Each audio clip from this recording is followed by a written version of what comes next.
Alright, we're back. Second installment of Gary Busey. So I've had him for about 2 months now. Probably put 1,500 miles on him. It's been reliable. Go over a couple things I've had to deal with. For some reason, this back window right here, I just got done washing it, that's why it's wet. This back window right here was off the track. And it would only go down about that far. And this is something I didn't know, so it was nice out one day, and I had the window down, and I opened the door, probably about 2 inches, excuse me, and the window shattered completely. So all the glass was down in the door, and about a quarter of the glass fell up into the car and onto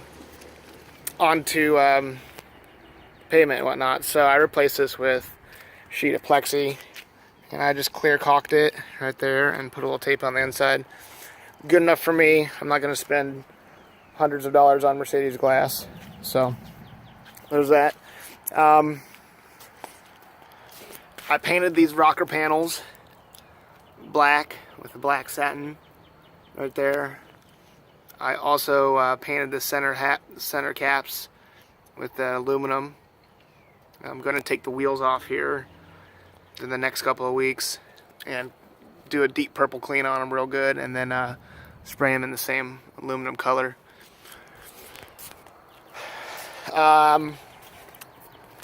Did the grill in a matte black.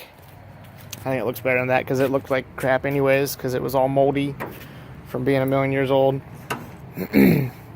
I did, let's see, how to get rid of the air cleaner, because if any of you guys have this W123 here, and you know about the dreaded oil return grommet that lives right there, trying to replace that, it's about a $3 part, but it's virtually impossible to get out because the way you see it right there, the way this upper pipe right here connects to that lower pipe, there's two pipes right here.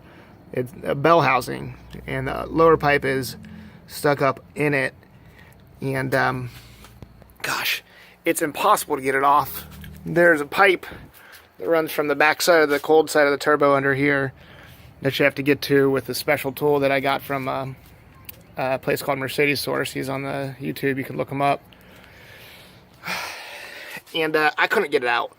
There's nothing I could do to get it out without pulling the turbo, and I didn't want to do that because the bolts are impossible. If you look, that bolt isn't even there because somebody had it off at one point. You couldn't probably get it back on. But this bolt down there, that guy right there is 100% impossible to get to. So what I did, and I know this isn't the right way, but this is the way I did it, and it worked for me.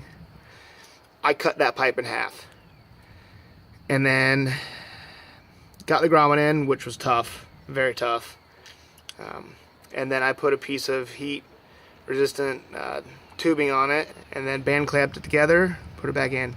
So it works. Doesn't leak oil anymore. I had to make this air oil separator coming from the crankcase, gases that come off here, go into here. This is the OE one off the air cleaner. And the mounts broke, so I couldn't reuse them. I didn't want to buy the mounts again. So it goes in here, and it's packed with stainless steel wool. You gotta use stainless steel because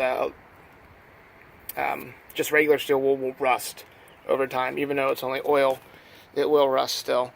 So that is, gases go in here, circulate, and then I have it plumbed down to the original oil return line that goes back in to down here where the oil return line from the turbo goes to. They're two same places, just a skinny tube, big tube.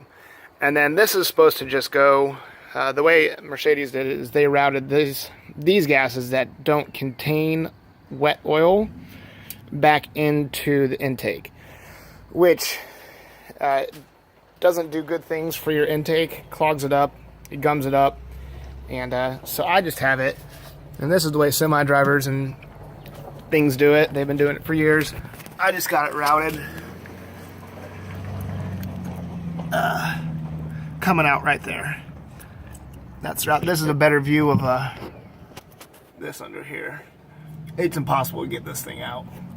So, and then since I got rid of the air cleaner, I had to come up with a way to get air into it. So I just did this as like a flexible piece of tubing that you can get at AutoZone or any auto parts store, and then a coupler. It's a 2.5 inch to a 3 coupler. Just band clamped it right here onto the cold side of the turbo. And I don't know if this is the best way to do it, but you know, there's a lot of people out there that say this is a hot air intake because it's in the engine bay. Which, yeah, it's pulling a little bit warm air, but it's better than pulling oily air and getting the intake manifold all gross. So I just got it here. I left the stock scoop snorkel, and I have it just pointed right here. So when I'm driving, it's shooting air directly into it. And this is just, I forget what part number that is, but that's just a Fram filter that this fits into. And you can move this around if you want, but I just got it here. This is where the hydraulic suspension tank was. This car didn't come with that. So this line for the hydraulic rear suspension is kind of holding it in place real good. Everything runs as it should right now. I got a little bit of weeping coming from there and there, which is pretty normal for this motor. So let's get started up here. I'll let you have a listen to it. Last time we were in here, this was at 248, like 500. So I put 1,000 miles on it here in about a month. So here we go. Get the glow. Comes right on. No big deal. Oh, and I found a way, I don't know if it works with yours, to put it into a quote-unquote low idle. So you see where we're at, we're at like 850, 900 RPM right there. But if you just take this pedal and kind of pull back on it, it'll drop it down to about a 650 idle, which, I don't know if that's the way it's supposed to go or not. It does drop the oil pressure gauge down to about a 1.5, where if you're on the quote high idle, it's up around a 2. So we'll put it back to high idle and let you see. And that's just, you push the pedal down for a little bit.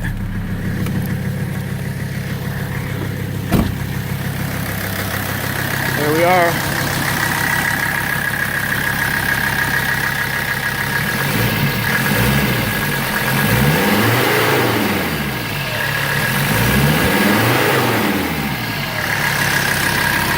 Sounds good. And then this, that's just doing its thing right there, puffing away. That's just the gases that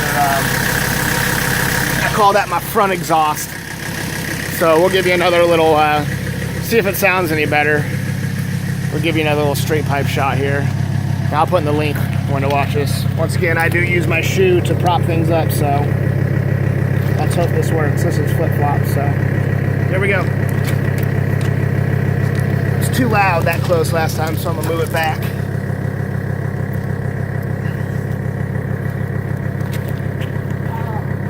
The gravel hurts.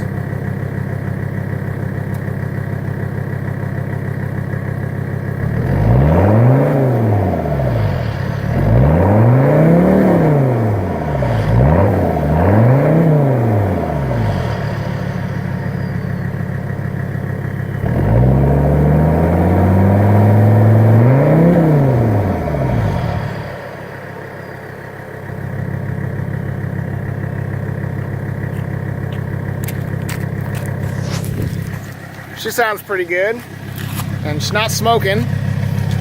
No smoke comes out of that, and that is completely straight pipe right off the turbo.